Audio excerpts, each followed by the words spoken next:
Hey, welcome back to the Profit-Driven channel, where we keep it simple, practical, and painfully real.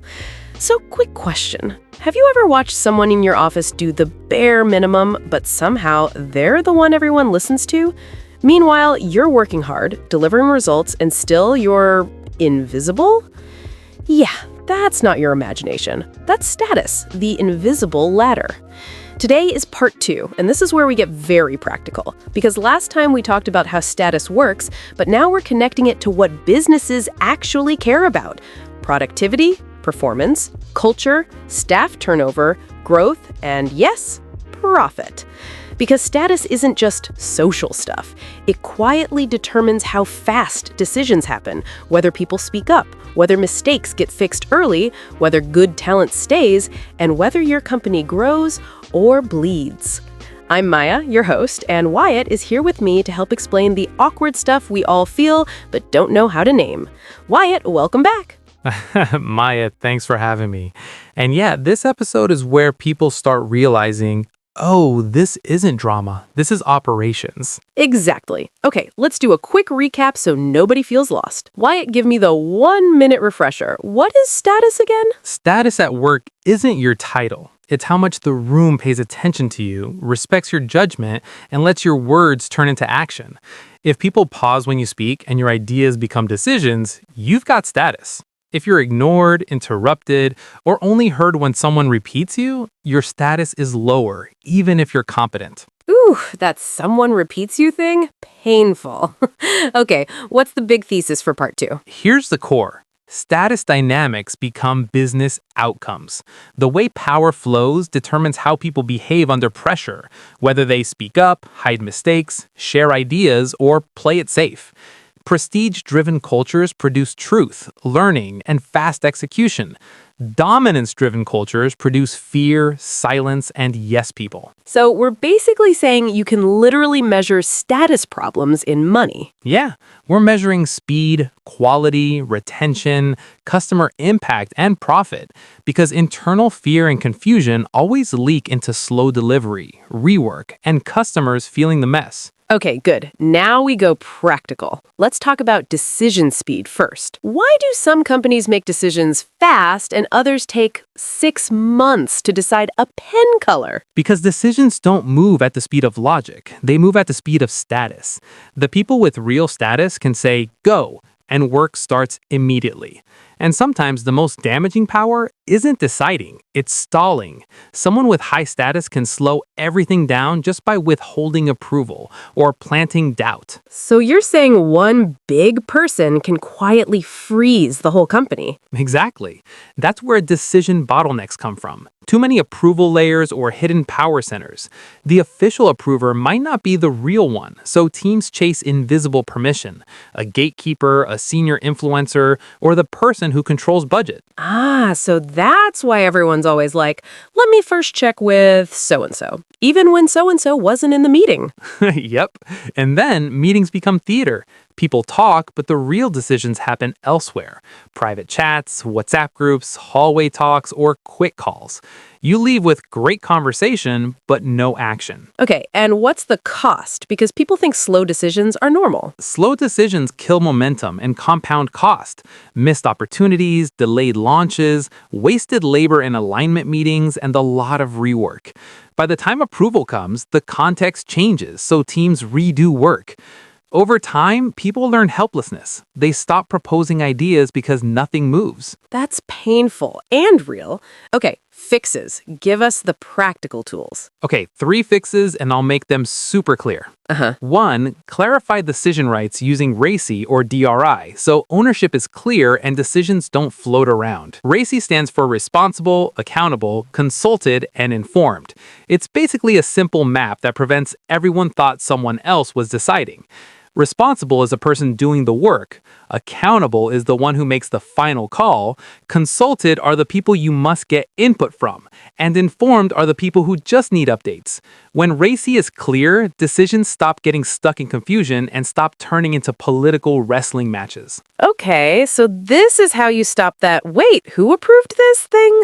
Yep. And DRI stands for directly responsible individual, meaning one named person owns driving that decision to completion, even if they don't do every task themselves. It's like saying, if this fails or delays, we know who's responsible for pushing it forward. Right. DRIs reduce delays because decisions can't just sit in the air. Someone is accountable for movement. Right. So... 2, make who decides what visible. A decision map protects staff from stepping on invisible toes. A decision map is basically a clear list of which decisions belong where. Team-level decisions, manager decisions, finance decisions, HR decisions, and what needs escalation versus what doesn't. This matters because in many companies, people don't delay work because they're lazy. They delay work because they're afraid of stepping on the wrong person's toes. When decision authority is visible, staff move faster with confidence, and you reduce back-channel permission hunting. So you remove that fear of, let me first ask the person behind the person behind the person. Exactly. It also exposes hidden power centers because if the map says ops decides, but everyone still waits for one unofficial influencer, you've spotted the real bottleneck. Which can be a real bummer. Yes. 3, shorten loops with pre-reads, decision logs, and async approvals so you don't wait for the next meeting to move. Pre-reads are short documents shared before meetings so people come prepared. Then meetings become decision rooms, not explanation rooms. Decision logs are simple records of what was decided, by who, and why, so nobody can later rewrite history and force rework.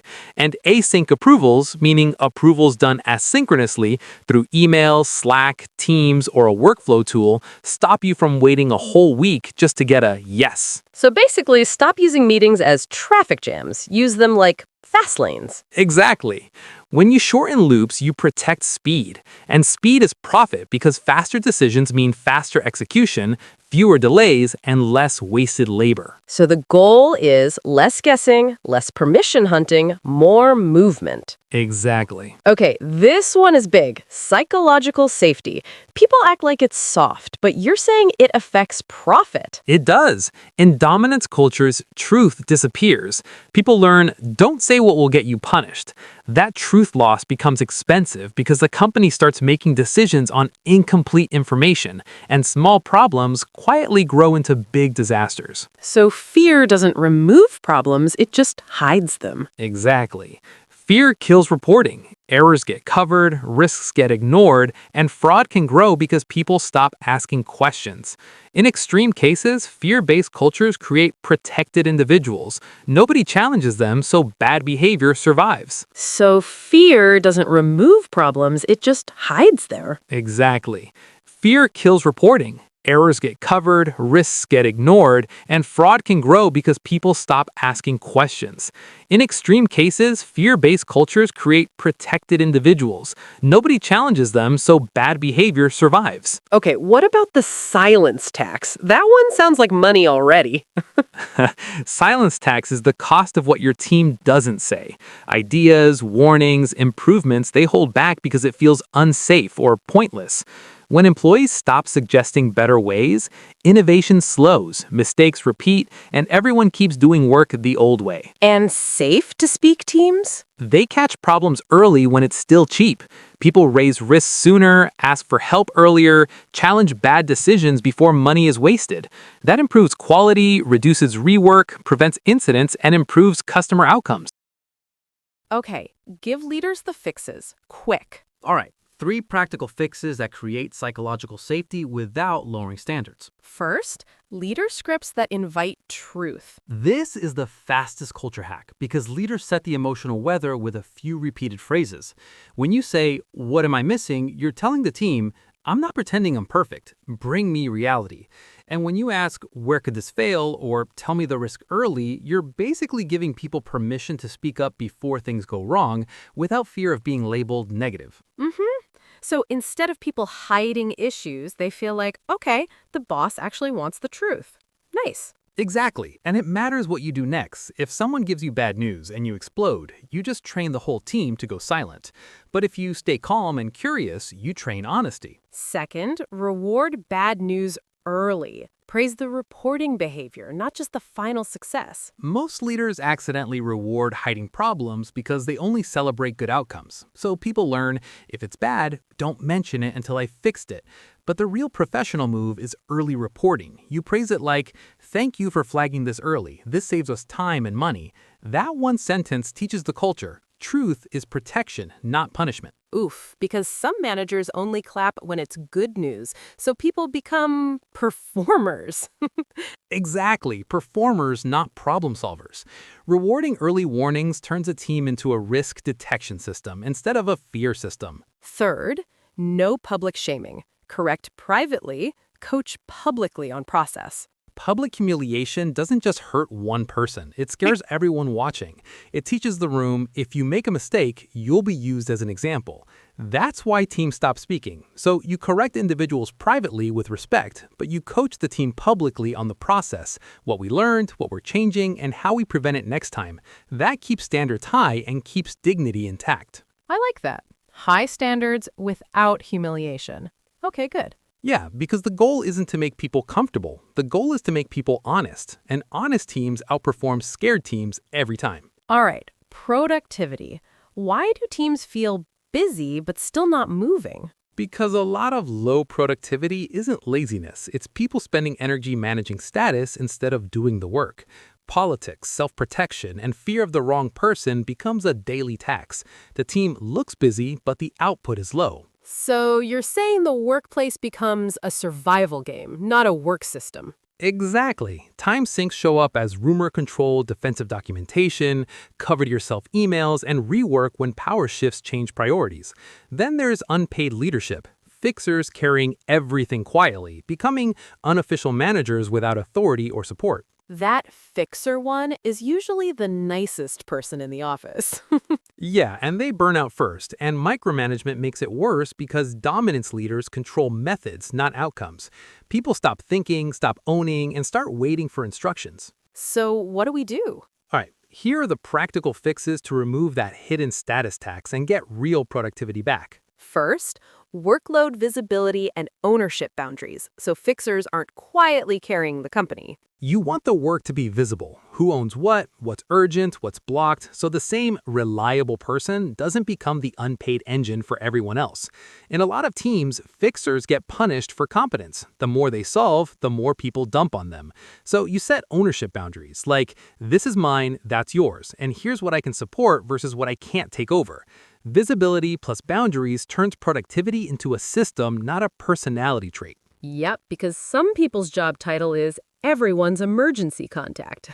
Exactly, and then they burn out and the whole team collapses because the system was built on one human being. Second, outcome-based management, clear outputs and guardrails, freedom on method. This is the alternative to micromanagement. You define the output clearly, what done means. Deadline, quality standards, budget limits, compliance rules, escalation triggers, those are the guardrails. Then you give freedom on method so people can own the work instead of waiting for instructions. The moment people know the goal and the boundaries, initiative increases because they're not scared of getting in trouble for choosing the wrong method. Oh, okay. So it's like, I trust you to drive, just don't drive into the river. Perfect example. Guardrails keep risk low, freedom keeps energy high. Third, protect deep work. Fewer interruptions, fewer unnecessary meetings, and no meetings without a decision goal. Most productivity dies in interruptions, random check-ins, quick meetings that turn into 45 minutes, and constant context switching. Deep work needs protected time blocks where people can think and finish things. And meetings should exist for one reason, to make a decision, remove a blocker, or align on a clear next step. Otherwise, it's vibes, like you said. I love that. No meetings without a decision goal. Some meetings are just vibes.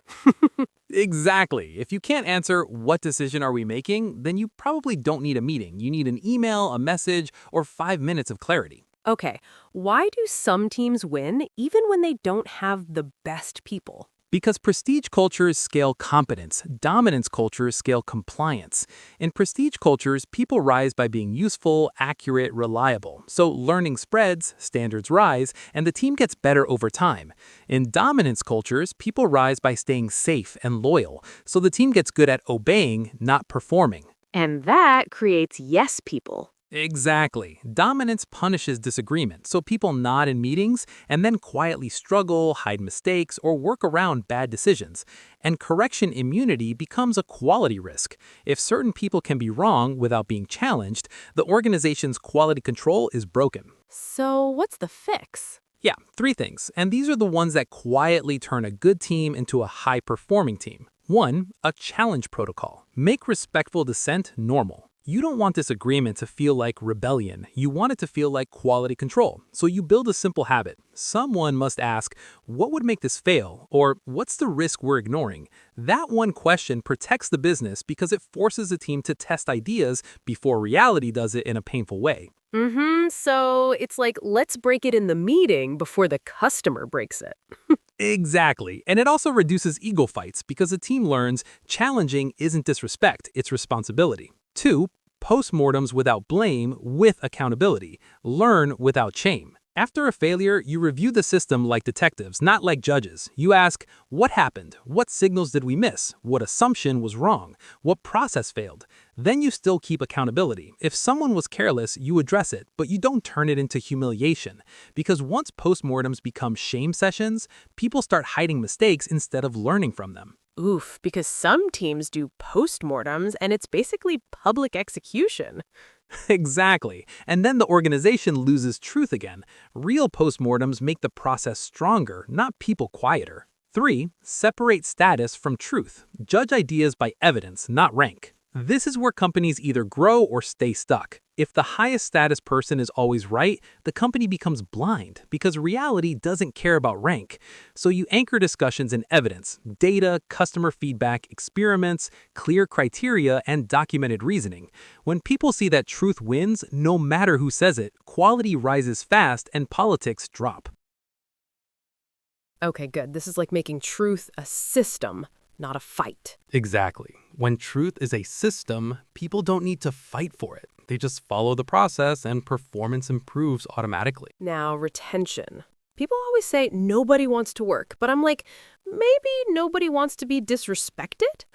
That's closer to the truth. People leave status pain faster than workload pain. Many employees can handle pressure. They can't handle feeling disposable, ignored, or constantly undermined. So what predicts turnover? Disrespect, credit theft, favoritism, and exclusion. When inner circles get opportunities and others get used, people conclude the system is unfair, and the best talent leaves first. And high performers. 2 exit patterns. Fixers burn out, experts get blocked. Fixers get punished with more work instead of authority. Experts realize competence doesn't lead to influence. Politics wins, so they leave. So the money cost? Hiring, onboarding, lost productivity, lost customers, and lost knowledge. Turnover is expensive even when you don't see the bill immediately. Okay, so if we want to stop the talent bleeding, fixes. Yeah, 3 fixes, and honestly, these are retention multipliers. 1, credit systems, visible recognition, and documented contributions. People don't just leave because they're tired. They leave because they feel unseen and used. So you build simple credit systems. Clear project ownership, weekly wins, shout-outs tied to outcomes, and written records of who delivered what. The goal is to close the invisible labor gap, because when work is invisible, careers don't move, and people don't stay. Yep, because if I'm doing the work and someone else is getting the applause, I'm already half gone. Exactly. Credit isn't ego, it's career oxygen. 2, fair promotion signals, transparent criteria, and competency frameworks. If promotions feel like vibes, favoritism, or politics, high performers stop investing. You need clear criteria. What skills, behaviors, results, and leadership traits qualify someone for the next level, written down and consistent across teams. A competency framework is just that, a shared definition of what good looks like, so people can grow on purpose instead of guessing. Oh, okay, so people aren't doing promotion gambling. Like, maybe if I suffer quietly, they'll notice me. Exactly. Transparent criteria turns growth into a path, not a lottery. 3, manager training, feedback, coaching, conflict handling. Most retention problems are management skill problems. Managers need to know how to give clear feedback without shaming, coach performance without micromanaging, and handle conflict early before it becomes toxic. When managers can set standards and protect dignity, teams become stable, and stability is what keeps talent. So basically, train managers before they start accidentally chasing everyone away. Exactly, because people don't quit companies first. They quit the daily experience of being managed. Okay, culture. How does internal status become external brand? Because internal status rules become external customer experience. If employees feel unsafe, undervalued, or punished for truth, that stress leaks into service. Cold tone, slow responses, low ownership, passing customers around. So customers feel the drama without seeing it. Exactly. Political cultures optimize for appearance, not outcomes. Beautiful reports, broken execution. Healthy cultures create trust, which creates speed, which creates consistency. And customers stay loyal to consistency. Fix it. Yep. 3 fixes, and these are the difference between we have values on the wall and we have a culture people can actually feel. 1. Define acceptable behavior explicitly. No vibes culture. A vibes culture is when everyone assumes what respect looks like, but nobody defines it. So power gets to decide it in the moment. You want clear, simple standards. How we disagree, how we get feedback, what counts as disrespect, what's not allowed, public shaming, humiliation jokes, retaliation, gossip as management. When behavior is defined, people stop guessing and bullies lose the cover of, I was just joking. Oof, because just joking has ended so many careers. Exactly. Clear standards protect the team and the business. 2. Enforce standards consistently. No protected rule breakers. The fastest way to destroy culture is having one untouchable person who can break rules because they're senior, connected, or get results. The team watches that and learns, so the rules aren't real, status is a real rule.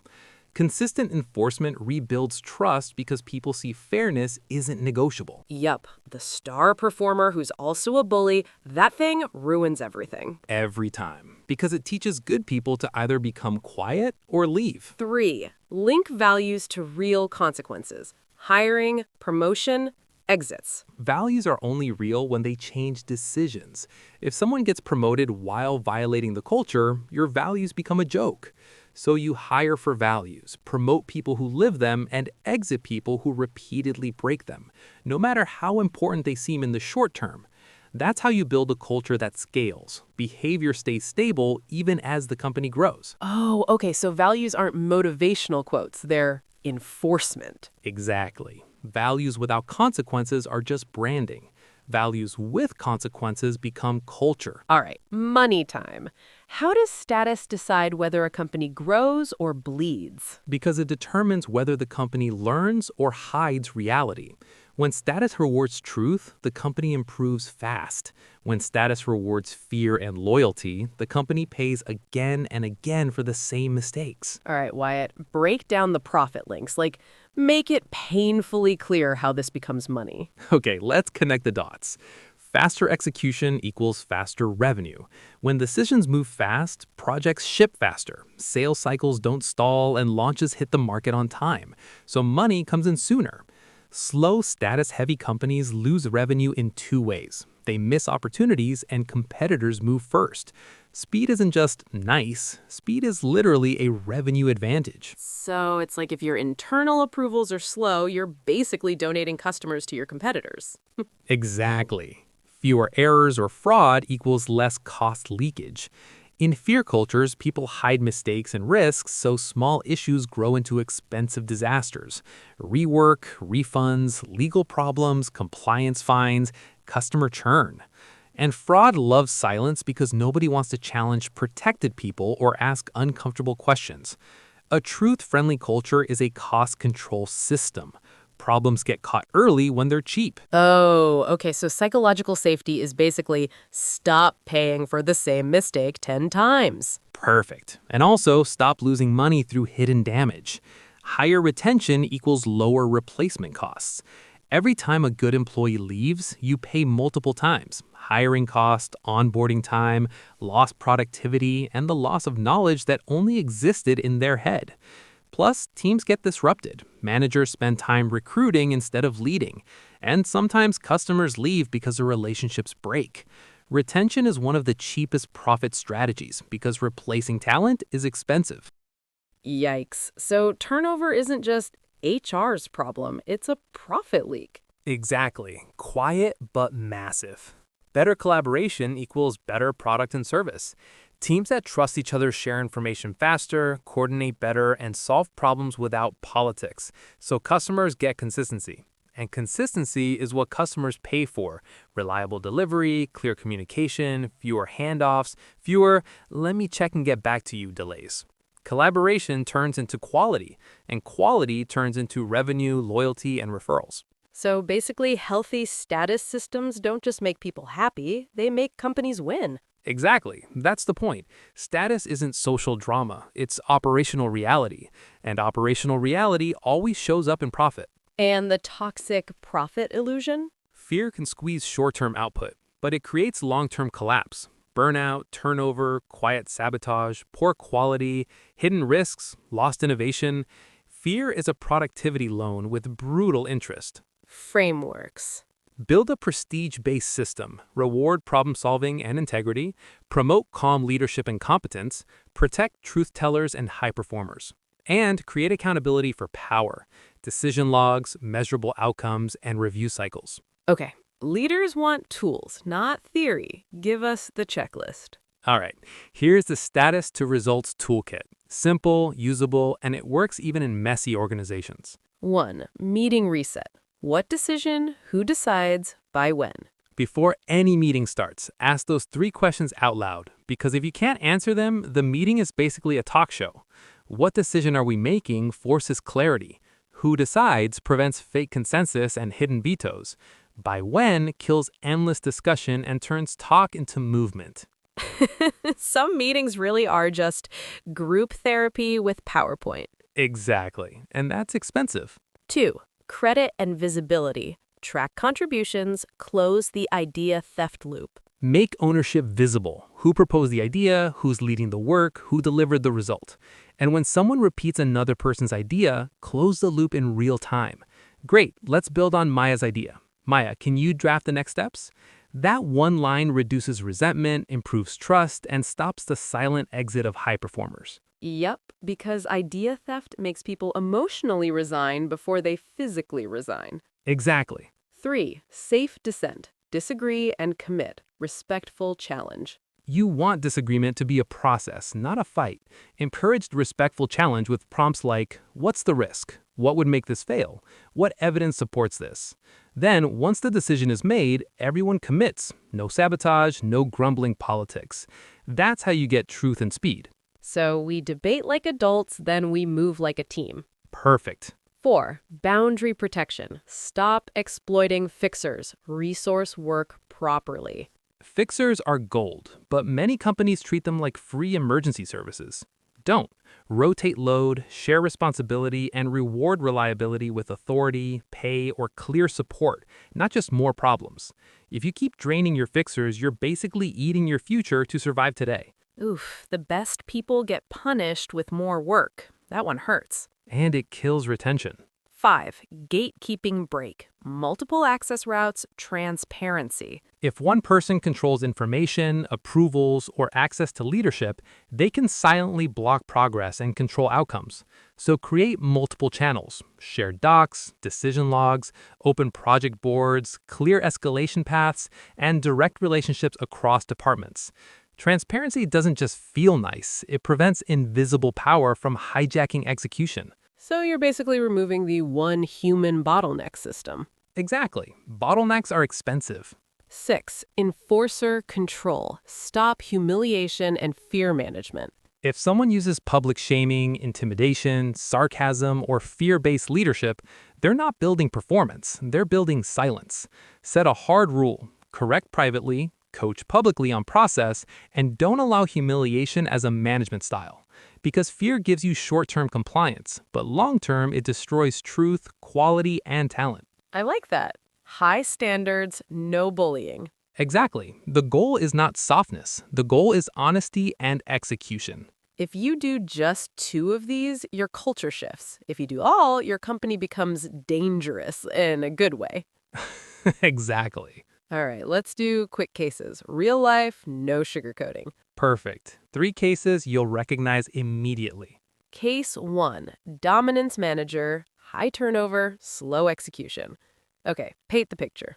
You've got a manager who leads with fear, sharp tone, public corrections, sarcasm, do it my way, lots of micromanagement. On paper, they look strict, but in reality, the team becomes quiet, approvals get slow, and nobody wants to take ownership because every move feels risky. It's like driving with the handbrake halfway pulled. Everyone's working, but nothing is moving smoothly. Yikes, and then leadership is like, why are results slow? Exactly. Thick steps. Leadership coaching. Shift from control of people to control of outcomes. Clear standards and calm boundaries. Clear decisions. What decision, who decides, by when, to stop bottlenecks. Reward truth early. Praise early warning so problems surface sooner or the business stays blind. Protect truth tellers. Make it safe to flag risks without retaliation or the business stays blind. Case 2. Expert ignored, quality drops. Oh, this one hurts because the expert is usually the quiet person who actually knows what's going on. Exactly. The expert keeps warning the team. This will break, this isn't ready, we're skipping steps, but another louder or higher status person overrides them. At first, it's small defects, then rework increases, then customers complain, and suddenly the organization is confused, like why is quality falling? It's like ignoring the smoke alarm because you don't like the sound. We hate that beep, so let's remove the battery. And then boom. Exactly. Fix steps. Elevate expertise into decisions. Give the expert formal input on quality gates and risk reviews. Challenge protocol. Normalize the what would make this fail so expert concerns become process, not personal conflict. Evidence-based standards. Decisions tied to data, test results, customer feedback, not rank.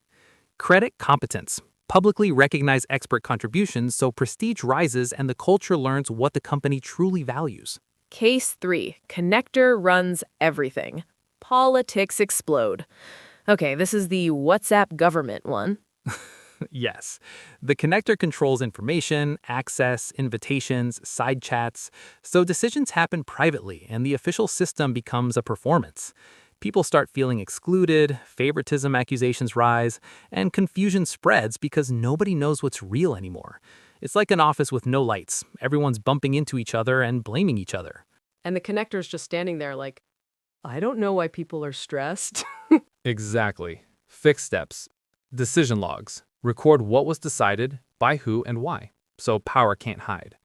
Transparent criteria for promotions, opportunities, budgets, access. Reduce favoritism narratives.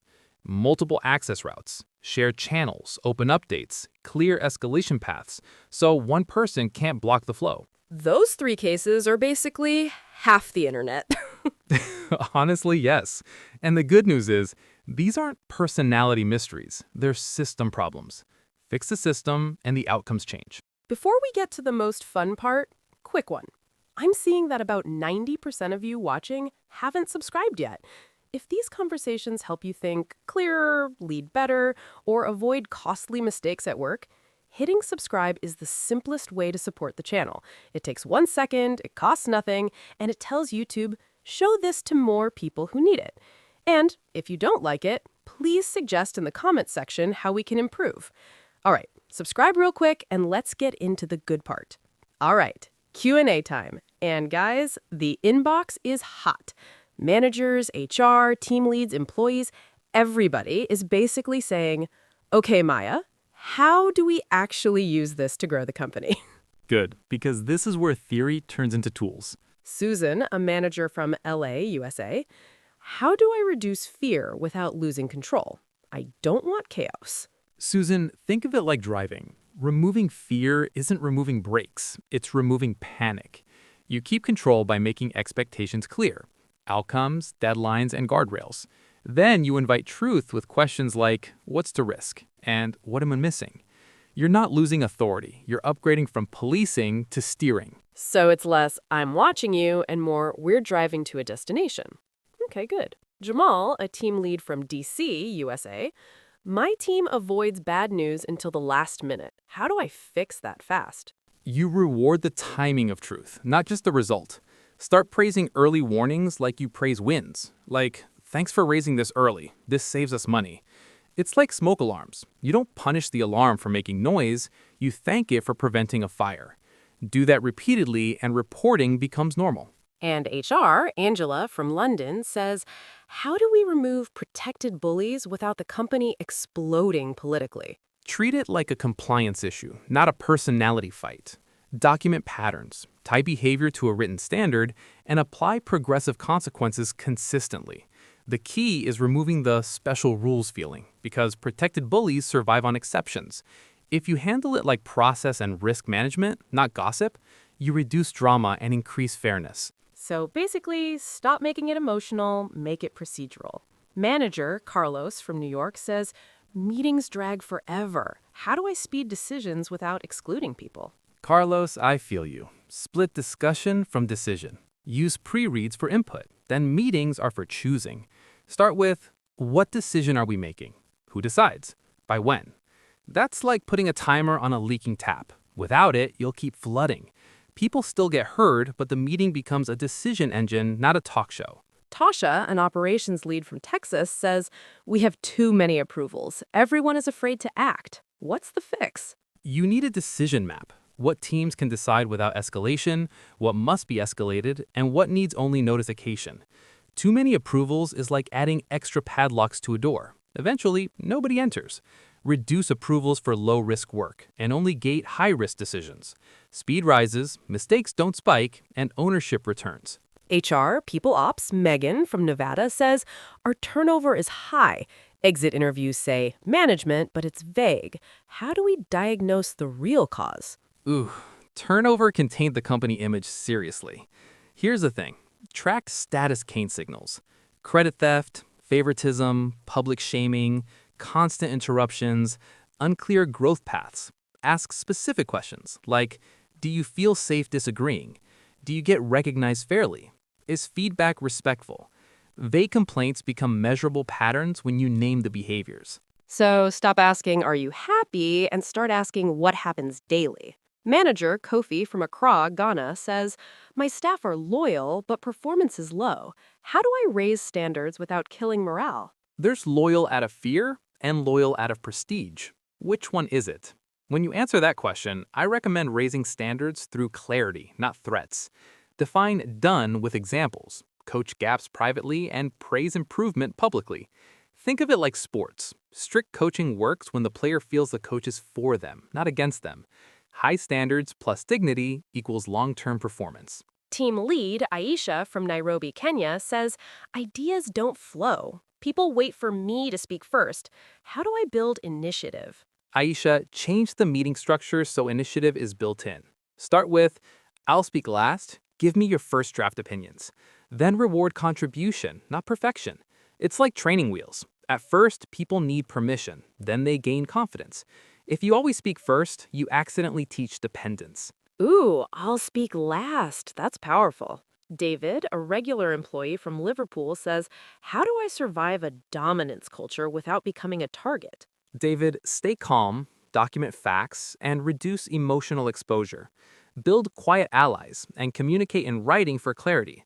Think of it like walking on ice. You don't run, you don't stomp, you move carefully and keep balance. Your goal isn't to win arguments, it's to protect your reputation and keep options open. Priya, a manager from Singapore, wow, I did not know we were watched from Singapore. Thank you, guys. Got carried away there for a bit. All right. She says, we've got smart people, but product quality is inconsistent. What status issue causes this? Correction immunity. If certain voices can't be challenged, errors slip through because truth is rank-based, not evidence-based. Fix it with a challenge protocol, like, what would make this fail? And post-mortems without shame. Quality improves when truth is safe, like a factory where anyone can stop the line if something's wrong. So everyone becomes quality control, not just the QA department. Ethan, a sales manager from Sydney, Australia, says sales and product teams fight. It slows growth. How does status play into this? It becomes tribe status, like our team versus your team. People protect identity instead of solving the customer problem. Fix it by aligning status to shared outcomes. Revenue plus retention plus customer satisfaction, so both teams win together. Think of it like rowing. If both sides pull in different directions, you burn energy and go nowhere. Chloe, a marketing lead from Auckland, New Zealand, says, marketing approvals are slow because everyone wants to review. We miss campaign windows. That's status theater, people wanting influence through endless feedback. Fix it with one DRI, directly responsible individual, and clear approval layers. Brand and legal must approve. Everyone else consults on a deadline. It's like cooking. Too many chefs keep touching the pot and dinner never gets served. Too many chefs. That is marketing in one sentence. Tabo, HR from Johannesburg, South Africa, says, how do we measure psychological safety and link it to profit for leadership buy-in? Use leading indicators. Incident reporting rates, rework volume, cycle time, turnover, customer complaints, and pair them with a simple safety pulse survey. Like, can I speak up? Do mistakes become learning or blame? When safety rises, you'll see fewer costly surprises, like preventative maintenance versus emergency repairs. So everyone becomes quality control, not just the QA department. Hannah, a team lead in Middlesbrough, UK, says, how do I stop fixers from being overloaded without lowering output? Hannah, make work visible and rotate load intentionally. Fixers should become coaches and system builders, not permanent firefighters. It's like having one generator powering the whole building. Eventually, it burns out. You protect output by distributing ownership and resourcing the work properly. So fixers shouldn't be your strategy, they should be your temporary rescue. Rita, a manager from DC, says, what if I encourage honesty and people start using it to complain or attack each other? You set rules for truth. Bring facts, bring options, and speak with respect.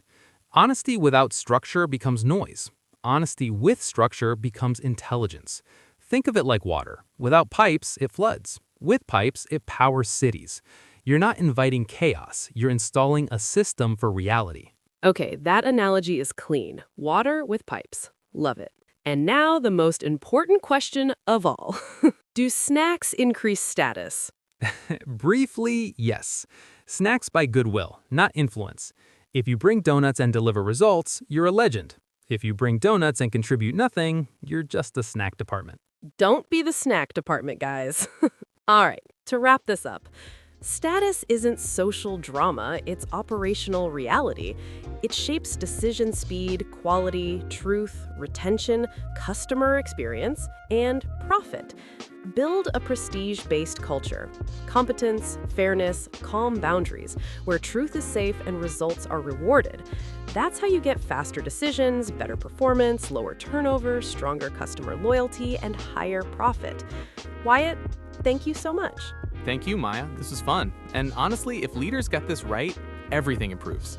All right, people, if this helped you, please like, subscribe, and hit the notification bell so the next episode lands like that important voicemail you've been waiting for. See you in the next video.